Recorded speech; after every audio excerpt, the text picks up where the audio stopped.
The following is a Hoop Ball presentation.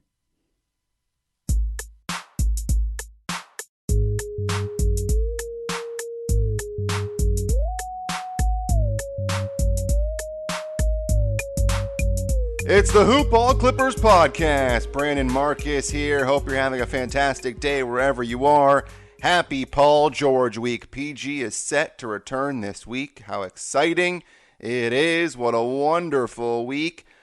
Expecting him to return on Thursday. We don't have final word on that yet.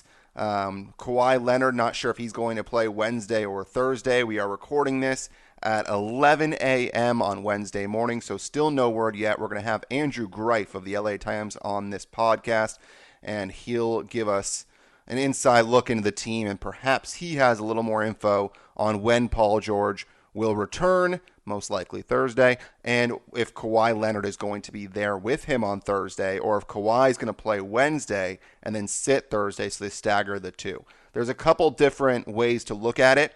Initially, I thought for sure they would have Kawhi play today, that being Wednesday, and Paul George return Thursday, so you can stagger the two and probably get a couple of wins since you have both guys. But as we've seen, wins don't really matter that much right now. I think it's probably more important to have the two guys on the floor together to develop some chemistry. Remember, they haven't played together yet. Paul George was obviously hurt during the preseason, and Kawhi Leonard wasn't playing with him. So this is going to be the first chance that the two of them have to play together, and you want to have as many reps as possible. So more than likely, I would assume that Kawhi would sit in this first night of a back-to-back, but it is national TV, which is the only reason why I think it's possible he doesn't sit, because ESPN probably would not be happy if he sits on Wednesday and then plays in a non-televised game on Thursday. That game's going to be on prime ticket. So it's definitely going to be interesting to see what happens. But I would think that the two would play together on Thursday against New Orleans because you want to have them get as much reps as possible. I would assume it's not going to take very long for the two of them to figure things out. But as we've seen with Kawhi and what he said after that Toronto game, is that he's still really filling out his teammates. And he doesn't quite think that they're there yet in terms of chemistry. He said there's going to be some fights, there's going to be some yelling, but they'll get there. And I think so far the results have been very positive. A 7-3 record, you cannot be upset about that. 7-1 with Kawhi. Some of these stats are courtesy of Jovan Buha of The Athletic. Second hardest schedule so far for the Clippers. They're 8th in offensive rating, 11th in defensive rating, 5th in net rating, best defense since Halloween, and of course they're getting the number 3 MVP vote getter from last year, Paul George, this week. So exciting times for the Clippers, and let's go ahead and talk some more Clippers with Andrew Greif. Well, welcome back. The second time we've had this guy on. Andrew Greif of the LA Times does incredible work for that newspaper and the website as well. He's been following the team so far this year, has seen them get off to the 7-3 start, 7-1 with Kawhi Leonard. It's Andrew Greif. Andrew, how are you? I'm doing well. Thanks for having me on again. We find you in Houston, the hotel room in Houston, as the Clippers are getting ready to begin a back-to-back set, both on the road. It's Houston for game number 1, nationally televised game on ESPN, and then at New Orleans. Obviously, the big story is Paul George anticipating his return this week. Woj is saying it's going to be either tonight or tomorrow. And then, of course, we're seeing Yahoo report it's going to be tomorrow. My guess is the only reason why Woj is saying either today or tomorrow is because his network is carrying the game tonight. So is it safe to say that Paul George is probably going to return tomorrow? He's officially questionable for tonight against Houston. I think that what I was told that everything is trending toward tomorrow, but maybe that's a day of game feel where Paul says, I want to play. I think they're leaving that possibility open maybe for him to feel differently. And I say that because we had talked to Doc Rivers in Utah when Kawhi Leonard sat out the first time this season for load management. And he talked about how things have evolved, at least with him, where even going back to last year, they would plan out a player's rest weeks in advance. Like Danilo Gallinari, he used it as an example. They would say, hey, in this game in the future, let's give him some rest, and then the day of the game would happen, and the player would say, I feel great. Why am I sitting? And they say, well, the rest, the schedule. And so I think that they're probably, especially with Paul and Kawhi, who have, they're very attentive to what they need. I think that they're probably going to leave the door open essentially at the last moment to whatever those guys feel like. That's at least my feeling, is that there is a plan. They want to stick to it, but they also have to be attentive to kind of how the players feel in the moment. Do you think there's anything to Paul not returning tonight because you don't want to have the hoopla that surrounds him and Westbrook in game number 1? I don't think so. Just because I don't know how much that really is processed by the player themselves. I think they went out there, they just go play. I think if anything, it'd probably be fun in some ways for those guys to face each other. So I don't think that would be a factor in it. I do think that it's going to be a hoopla no matter what. Mm-hmm. So I think that probably isn't as big a factor as just honestly how the shoulder is. Yeah, initially when the news came out that he was going to return this week, I thought for sure it would be that Kawhi plays today and PG returns tomorrow. You stagger the two. You get a couple of wins probably because you have obviously 2 top 10 guys playing and you stagger them out. And then I saw some stuff on Twitter that made a lot more sense where you may want to sit them together and then play them together, considering they haven't played yet together, to get kind of that momentum going and get that chemistry. Which do you think the Clippers would be better off doing, staggering them or playing them together? I think that I would probably rather play them together, because they have been very limited on their reps together. So I think that would only be a helpful thing. But I think there is a lot of sense to staggering them and giving yourself maybe a better chance to win both games of the road trip. It's kind of a hard decision from my point of view, like which one seems better, but I might vote getting in some on-court reps together. Yeah, I thought in a game situation, I should say. Right, exactly. And I thought for sure that you want to get the wins, but then I thought about it, and with the load management that's going on, it just seems like wins is not really the major priority for this team. And they're going to get wins when they're not sitting their top players. I mean, right now, 7-1 with Kawhi, and then you're adding Paul George. You're going to win the majority of your games when you have the two of them on the floor together.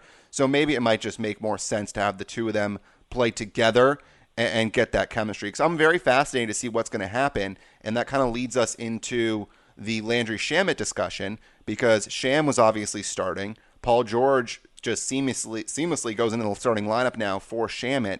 The interesting thing is, will it be, I know Doc has discussed, we don't really talk about positions, whether it be the 2, the 3, the 4, shooting guard, small forward, power forward, etc. Will it be, though, the Kawhi and PG are the 2 and 3 or the 3 and 4? What do you think happens now? Because this may change things with Shamet's injury. I thought that Shamet could be someone whose starting job was imperiled by Paul's return. I just thought that just the fit might be better for Kawhi and PG to take up maybe some of those forward/2 spots. I mean, again, it's like the position thing. I don't really know if they think about it in terms of 1, 2, 3, 4, 5, but I could see either Pat Patterson or Landry Shamet being guys whose jobs could be changing, because in the past, Doc has said that Mo Harkless probably fits up best alongside Kawhi and Paul because of his switchiness and his frame. And, you can put those 3 guys out there and they can switch every single thing on the floor. So it gives them a lot of options defensively. So that was one thought I had, was if that holds true, does not only Paul coming back add him to the lineup, but does it also add Mo Harkless? I don't know if that will be the case, but I think that Pat Beverly right now is probably your starter, even when Paul comes back. Zubac has looked tremendous this year, so I think those 2 guys are probably in there. And then at that second big spot, you could rotate around Paul and Kawhi. One of Maurice Harkless, JaMychal Green, Pat Patterson. They really like Pat Patterson. I mean, they played him a lot. I think his starting job has surprised some people still, but I mean, he's looked pretty active, at least in the last couple games, hitting some threes early.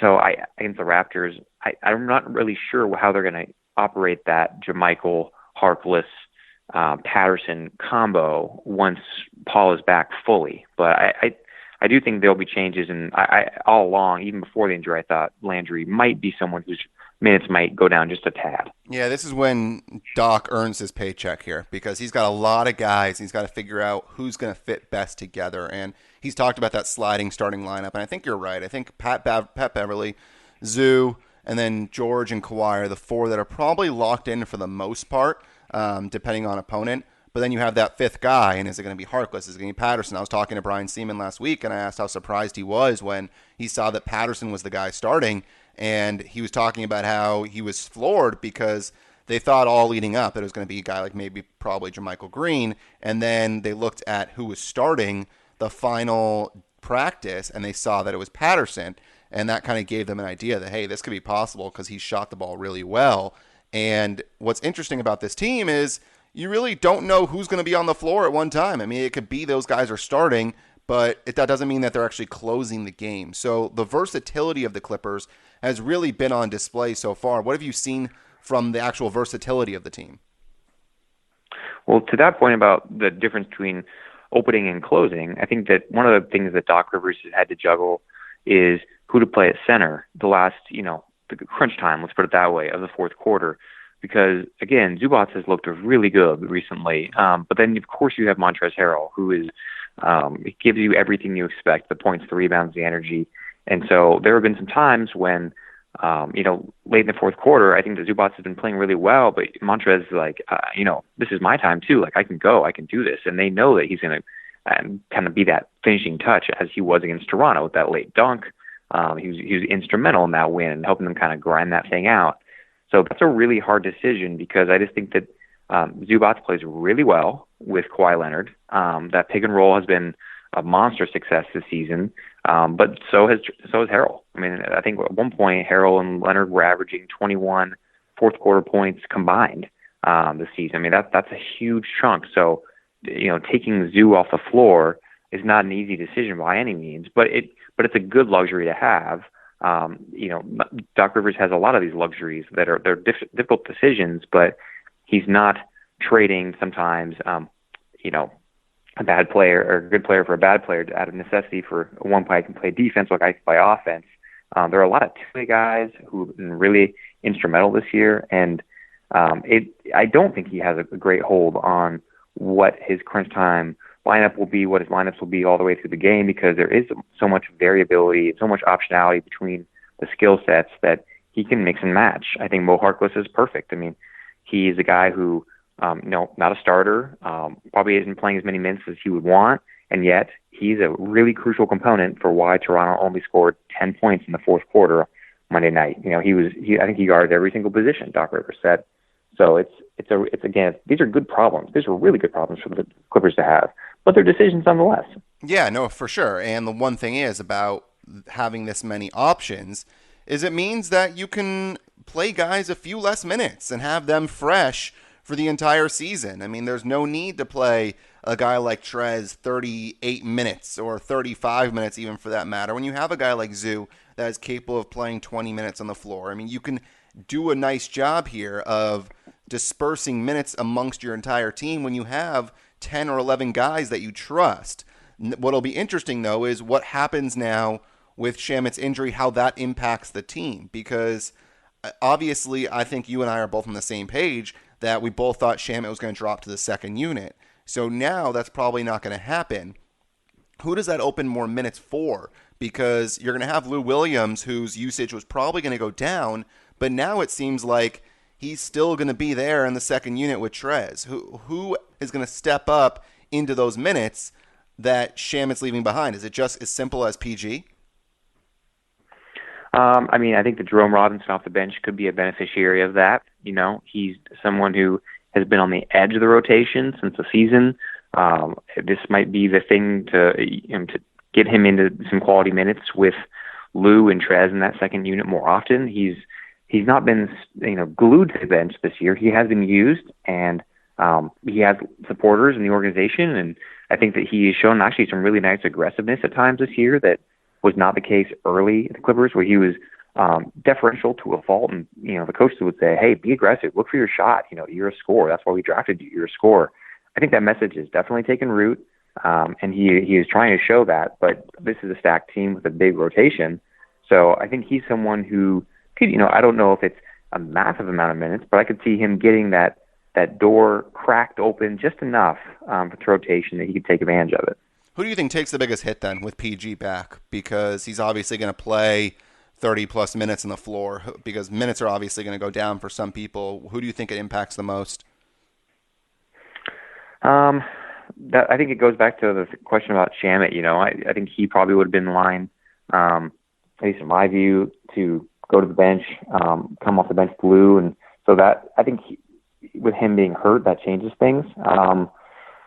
I could see maybe Pat Patterson, just because, Paul is so versatile that he can play at pretty much any spot if he needed to. So I wonder if that would make Pat, although he's been a starter so far, I wonder if that changes anything. I think that, the Shamet injury does add a wrinkle that maybe it lessens some of the impact that we would have expected to have seen because he's now out. How long do you think he's actually going to be out for? Because it seems like with these reports of all these injured players, and it seems like everybody's getting injured nowadays, that they'll be reevaluated in X amount of weeks. Not that they're going to return in X amount of weeks. They're going to be reevaluated. What do you think is a realistic expectation to see Shamet back on the floor? Yeah, reevaluation is a great non-deadline deadline, right? Mm-hmm. It's a great way to say, he won't be back now, but we think we could have a better picture. It kind of allows for a little more wiggle room. That's something that basically I don't have a great sense for what a high ankle sprain of that degree really looks like, because players go back or rehab differently. Shamet's played through injuries before. He had foot injuries, not ankle injuries in college.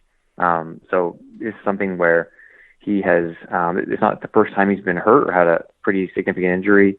So that's the main question I want to ask Doc Rivers tonight, pregame in Houston, because, there are websites that can tell you one thing, but I think that, what a team or what Landry's threshold for pain is something else. And so I do not know. I truly do not know. I mean, he could be someone who pushes back early. He really works at it. That would not surprise me, but maybe it's a 6-week thing, maybe it's a 4-week thing. I'm not really sure. Yeah, and it's tough with these injuries because you don't want to bring them back too soon. There's really no need to bring them back soon. That's the one luxury the Clippers have, is that because they have so many players, they don't need to rush these guys. You want to get Shamet back on the floor, obviously, to develop some chemistry with these guys that he's going to be playing with, whether it be as in the starting lineup or off the bench. But you also don't want to bring him back when he's not 100%. And I still believe that Paul George, if they absolutely needed him, could have played 3 or 4 weeks ago. But I think they really did baby him, and they're taking their time with him to make sure he's 100% healthy. Do you think he comes back into a full allotment of minutes within a week or two, or do you think they take their time with him and he only plays about 20 minutes or so? Yeah, I think within a week or two. I think so, because we saw with Kawhi, what was it? Early on, he was really limited to about maybe 12 to 15 minutes early in some of those preseason games. And then pretty soon it was 30 to 35, and that was within a matter of probably 2 or 3 weeks. So the biggest danger that Doc Rivers had, he shared with us when Paul practiced full time for the first time last Saturday, was that, guys, the lungs, the endurance, that's something that is kind of the last thing you have to get prepared for, because the shoulder probably feels very good right now, but he hasn't been getting game reps, and game reps are different than practice reps. And so they want to make sure that, he doesn't hurt himself, essentially exerting too much, just getting used to the game rep thing again. So I think that obviously in the short term, whenever he comes back, maybe it's Thursday night, he is on a certainly minutes limit. And then I would say, I feel like within maybe 2 weeks, he should be, I would think, at a normal allotment, because this is a guy who, from all accounts, has not shirked his workload in the offseason getting ready. And so I think he's in pretty good conditioning, but it's just a matter of kind of really polishing it and getting it in game shape, which I don't think should take too long. He's obviously a tremendous player. What do you think is going to be the biggest asset that he brings to the team? Is it going to be offensively with the three-point shooting, or is it going to be defensively? Yeah, I think the three-point shooting, honestly. I mean, the Clippers, no secret, they've shot the ball really poorly from there this season, and he's a career nearly 38% shooter from deep, 40% last year from three.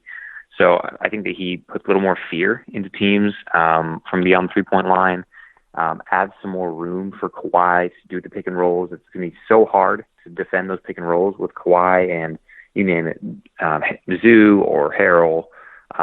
when you have Paul just kind of lurking there on the perimeter, waiting for a 3-pointer.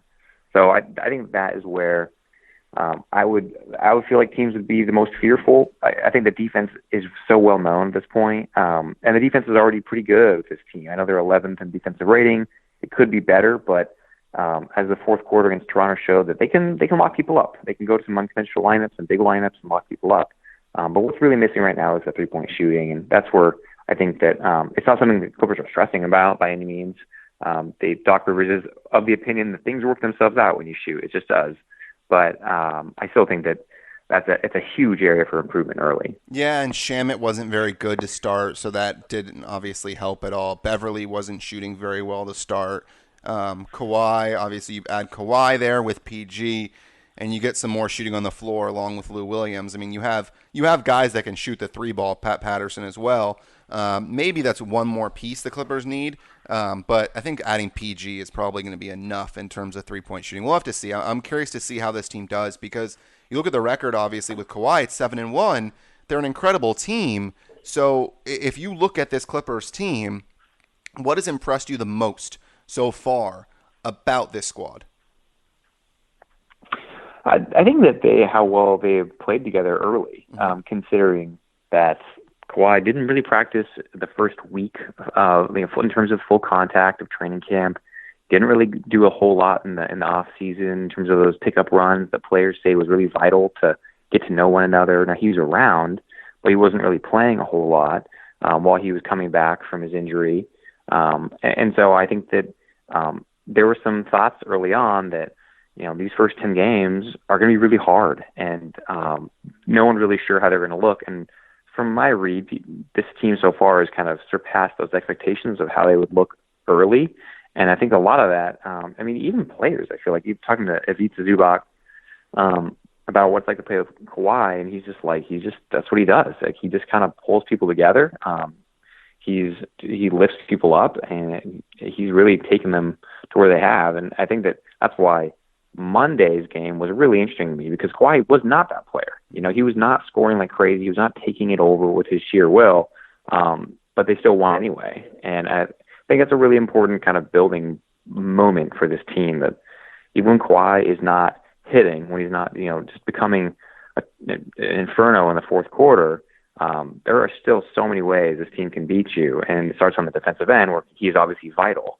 But I think that's a really important point, that the kind of character we saw last year with the Lou Williams, the Montrezl Harrells, that kind of combination, that potency, is still something that can lift this team, no doubt, right now. Yeah, you stole exactly what I was going to say. I think it's so important that they had last year, and they saw that they could come back from down 20 against a team like the Celtics without Kawhi Leonard and Paul George. I mean, this team obviously did have SGA, they did have Gallo, but that being said, this team now has the confidence that it doesn't matter how far they get down or who they're down to, they know that they have the skill to come back. And last year was really important to show these guys that they're gritty and they are that good. And it doesn't matter if a guy like Paul George or Kawhi is 0 for 10 and they can't hit the backside of the barn. I mean, Kawhi had 9 turnovers, I think it was. I mean, he was awful, and they still won the game. And it tells you how good this team has been, and that's really, truly impressive. Yeah, that was something that I think that having Mo Harkless really helps. I mean, underrated offseason addition. I mean, again, he can guard a ton of people, and he can give you some cover when you have Lou Williams, who is not the best defender in the world, in those late game lineups when you need Lou's offense. Well, Mo can jump around and do a lot of different things and cover up mistakes, and he was superb in the fourth quarter. That's where this team is really dangerous, because you really aren't sure night to night where it's going to come from. And I think that's what we're all kind of waiting for, right? Like, what will this team look like when it all does click together? I don't really know. I think by Christmas time is when we'll have a really, really, really accurate gauge of what this team could look like. Because, potentially Shamet could be back. Paul George will be fully in the mix by then. Kawhi Leonard fully in the mix, obviously. But we're going to get our glimpses soon of what this team could really look like. It's strange to say this, but I think that this 7-3 start is really important For another reason that no one's really talking about, I don't think, the Lakers have been off to a really good start. And I don't think it would look good for optics if the Lakers were sitting 8-2 and the Clippers were 5-5. I know that's silly to say, but it just seems like when you're in a market like LA, that's something that probably would have been a big topic, that the Clippers are not succeeding, they're not doing well, and there'll be more pressure on this team that obviously I'm not sure they would have actually cared about, but I think there would have been pressure on this team that would have been unnecessary. And I think it's important they got to this 7-3 start because the Lakers have been so good. What are your thoughts on that? Yeah, I do think that I agree with all that. I think the Clippers would not have cared, and I think that it would have been unavoidable, that it would have been a talking point of, we were told in the offseason both teams were finals contenders. What's going on? I think that even with Paul George sitting out, you still would have heard that. So the fact that they are now coming back and have played well and now get Paul, that's a huge boon for them because they don't have to answer for early season problems or early season struggles. They've done this without, at sometimes, both of their key off-season additions, and so that's been the impressive part. Now, there are still a lot of ways this team can improve, but I think that the fact that they've done this not only without Kawhi and without PG, but against the schedule that has been, I think ESPN has rated it the second toughest thus far. Mm-hmm. That's something that it's hard sometimes to know how to really rate this first section of the season without PG, because this is not what the team's going to look like eventually. And so, what do you really do with this segment of time that we've just watched? And yet, it's not nothing either, because it's 10% of the season, and that's all going to go toward the playoff race, toward seeding. So it's really important to know that this team, again, even in situations where it's not going to have full strength, can hang with teams. You said that the team can still improve. Apart from three-point shooting, what do you think is the next biggest way the team can improve? Well, I think that getting off to slow starts has been a problem. They've had these stretches where they've just fallen behind. Now, not in the Toronto game, but I thought the starting lineup, I think it's had some first quarter struggles. Obviously, again, it's like, well, that lineup will be changing, so I'm not really sure how much of that more of a concern that is. But I do think that early on, it seemed like their offense would just kind of disappear for 2 or 3 minutes at a time and put them in a hole. I think that the Shamet shooting was something that I wasn't that concerned about, because last year he had in Philadelphia a really poor shooting preseason and ended up shooting, I think, 40% with the Sixers. You knew he was probably going to bounce back from his preseason, but it hadn't quite clicked yet. And I was just, it was encouraging. He hit 4 3-pointers in the fourth quarter last week in a win. But I just, you want to see a little more consistency from that. That's something when he comes back that I'll still be looking for. What else? Those are kind of off the top of my head. Those are some of them. I think that I've actually really been impressed on the counter hand with their rebounding. I mean, this is a team that, go figure, they got longer and they got better at rebounding. But they were 14th going into last game in rebounding average. Then after they grabbed 66, that certainly helped. Now they're 4th. But I do think that even that exception aside, they've been a pretty good defensive rebounding team and really good offensive rebounding team. And Zubac is right in the middle of all that. Yeah, I thought they were going to struggle to rebound, because in the preseason it was not good. They were getting out-rebounded every game, and I did worry about Zoo, because it seemed like the Clippers really needed to add one more big, and he wasn't going to be able to handle it. But he's really silenced all critics. He's been absolutely tremendous. I know a lot of it had to do with his hands that were hurt last year, and now he's just much better at catching the basketball down low off these incredible feeds from Kawhi that finds him in just a small pocket of space. It's really been tremendous to watch Zoo improve this year. And you look back, and what were the Lakers doing? Trading away Zoo from Mike Muscala. I mean, that might have been one of the worst trades the Lakers have done in quite some time, because Zoo has been absolutely incredible. I mean, what have you seen from him in how he's improved? I wrote about him in training camp because he really felt like last year's series against the Warriors gave him a lot of fuel for the offseason to improve. On the one hand, he knew that the Warriors are kind of an unfair comparison to make, because how many centers can really stay on the floor against that small lineup? He watched Clint Capella get his role minimized. in the second round of the playoffs against the Warriors. He saw Enes Kanter, same thing, in the third round. So he kind of knew he wasn't like alone by any means, but he also didn't feel great that he went from being a starter to barely off the bench in that first round series. And that's something that he really was driven by this offseason. Now he got a big boost by the contract. That gave him a lot of confidence that, hey, the Clippers still believe in me. But I think you're seeing a guy who wants to be a finisher, wants to be known as a finisher, who can play in crunch time. He can stay on the floor against smaller players. He is still very young, but he really felt like that wasn't an excuse anymore. He's been in the league for a long time. And that he really felt like watching Marc Gasol stay on the court against the Warriors, that iteration of the Warriors, was really instructive. He actually almost went and worked out with Gasol this summer. The timing he said didn't work out. Gasol was, getting ready for the World Cup after the finals run, but he almost felt like that kind of provided the blueprint for what he needed to do to be able to be impactful. And I don't really know if how much of that specific, Gasol playbook has really come into play early on, but I've just been very impressed by his pick and roll, rolling, and then his offensive rebounding, where I think he's just very difficult to contain on the offensive glass. Interesting. Yeah, he's a guy that really has taken that next step, and you wonder, where can he go? How high can he go? How good can he become? Because there's obviously a lot he can do still to become a better player, and you wonder, what is the limit for him? How good can he be? How good do you think he can be? I mean, if you look at it right now, look at him. How good can he be? Who can he be compared to in the NBA?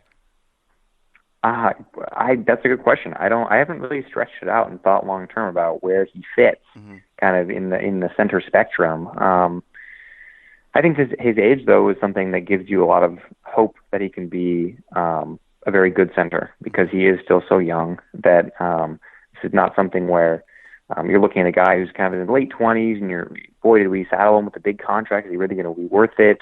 Do we get him on the downside? Is he very useful? I think that Zoo has not shown all he can do, and adding maybe a little mid-range game is something that he's shown in flashes against Rudy Gobert early, when Gobert would kind of come outside, stay inside. Zoo hit that against Utah. He also was, I think, really impressive at knowing that Gobert was not going to run down court with him, so he beat him back on a couple transition buckets for dunks. So he's very aware about kind of where he can have an edge on guys. So I think his understanding of the game is pretty good.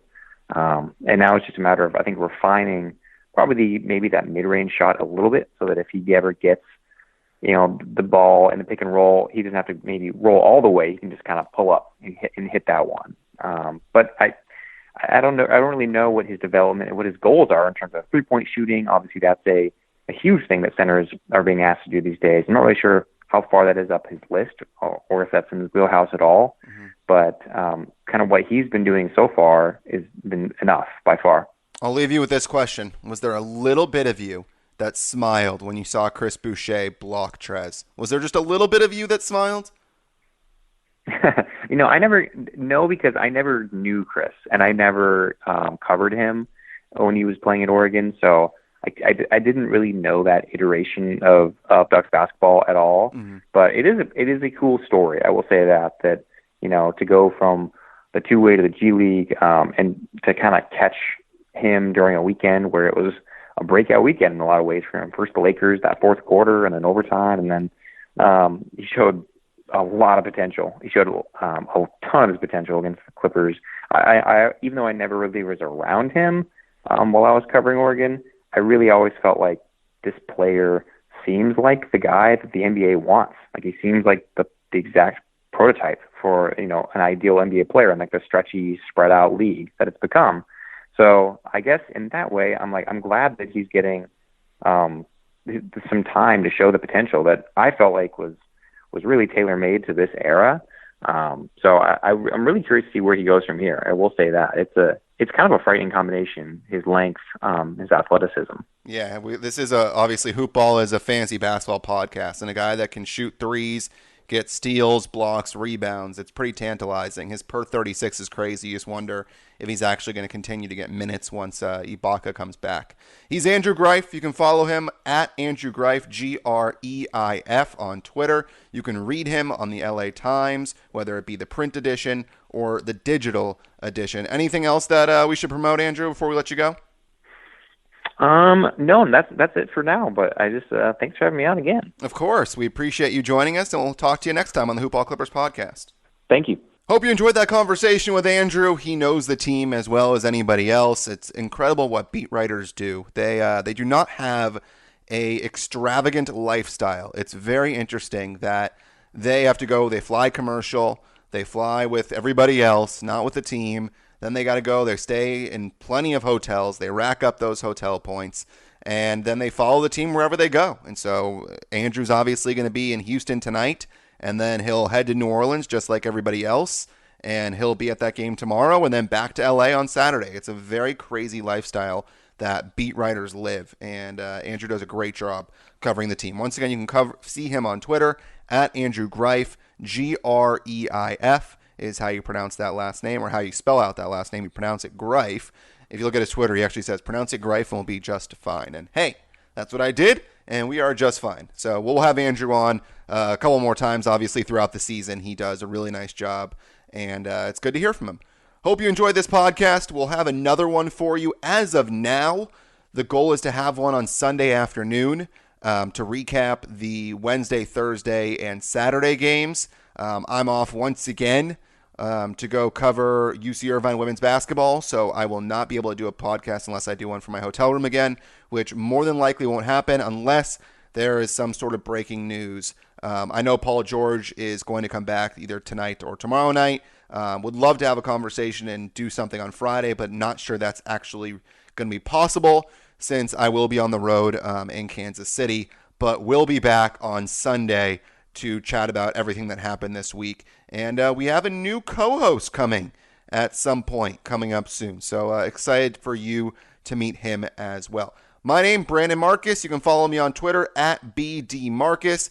At Hoopball Clips is obviously the podcast. And of course, we can't say goodbye without thanking our sponsors, Hawaiian Isles Kona Coffee Company. This podcast, like all our shows, is brought to you by our title sponsor, Hawaiian Isles Kona Coffee Company. Check out their website at hawaiianisles.com, on Amazon by searching for Hawaiian Isles Kona Coffee, or on Twitter at Hi Kona Coffee. And don't forget, folks, we have an incredible thing going on at Hoopball. Our founder, the great Aaron Brewski, has decided to write an email newsletter for the 2019-2020 season. It's exclusive content you cannot find anywhere else. It's not on the website. It's not in any podcast. It's not on social media. It's only in the email newsletter, and you can sign up to get it for free. Just go to hoop-ball.com/newsletter and sign up in 10 seconds. Again, this site is hoop-ball.com/newsletter.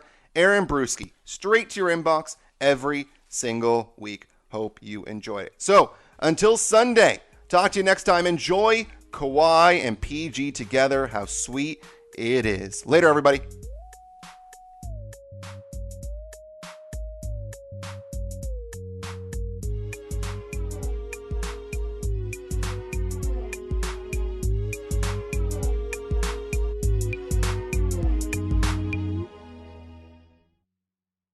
This has been a Hoop Ball presentation.